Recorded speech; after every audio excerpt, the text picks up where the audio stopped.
In this week's Seder of Naso, we're presented with the Parshas Kohanim that we know we are the recipients of, we being the non-Kohanim, during the course of the Yom Tovim, the Shalosh Regalim, Rosh Hashanah, and Yom Kippur, and as well on Friday evenings, Leilei Shabbosos Yom Tovim, when parents give brachos to the children, and beyond the Yisimcha Elokim K'Ephraim V'Chamnashe, or Yisimech Elokim K'Sor Rivka Rachav Aleya, we add on the brachos given to Klal Yisrael by Hashem Yisparach through the agency of the Kohanim.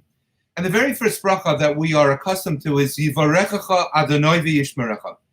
May HaKadosh Baruch Hu bless you and may He guard you. And Rashi here explains what is the bracha that Kadosh Baruch Hu is giving us. Yivarechecha she'yizbarchol nichasecha, that we should be blessed with wealth, with possessions. And I remember that Rav Yochanan's Zweig Shlita, the Rosh Yeshiva, once asked, isn't it strange when we think about a bracha being given to Jews?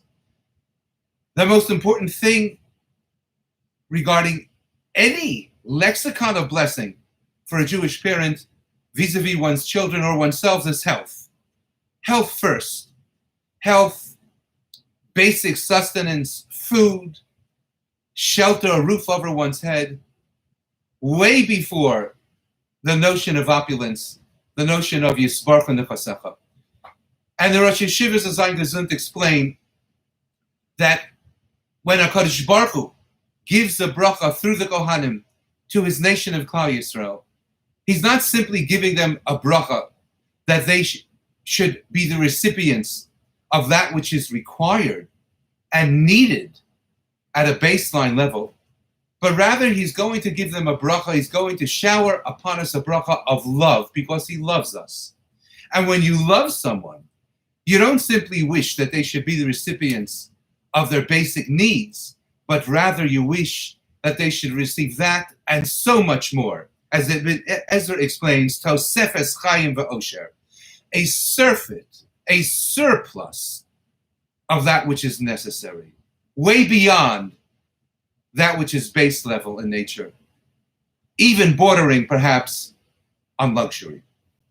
And I thought to myself, hearing this from the Rosh Yeshiva, perhaps this explains the rather unusual custom that we have that during the Duchanim, during Parshas Kohanim, the Kohanim neither look at us nor do we look at them.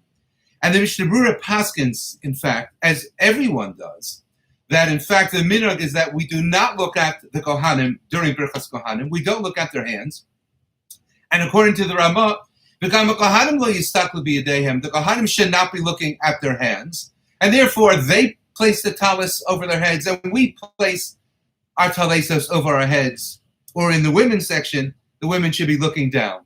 And the reason, explains the Mishnah Berurah, is because, in fact, during the time of the Beis HaMikdash, we were not permitted to look at the Kohanim because the Shechina was Hayisashora al Yadehem. The presence of Hashem Yisbarach, as it were, was to be found upon the hands of the Kohanim when they would bless us with the brachos given to us in the Torah, specifically with the Shem HaMeforash, with the name of Hashem Yisbarach, of HaKadosh Baruch Hu.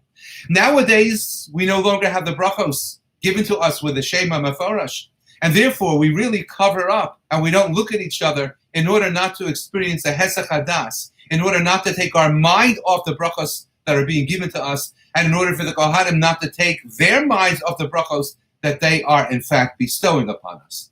So the minhag is not to look. But I thought to myself, if in fact the brachos that we are receiving from the Kohanim, as the agents of Hashem Yisbarach, V'ani avarachem, says HaKadosh Baruch Hu, and those brachos indeed are first and foremost rooted and seated in love, then I thought, is it not so that the definition of love, when you love someone else, you look away from their faults and from their failings.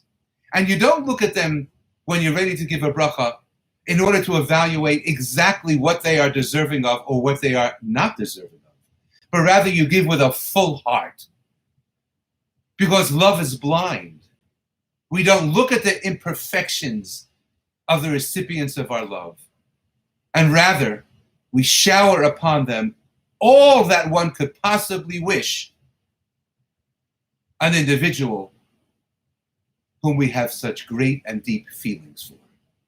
Maybe that's why we don't look at each other during Birchas Kohanim.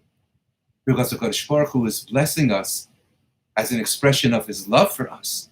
And because he loves us, he's not going to take such a hard and fast look to see exactly what we deserve.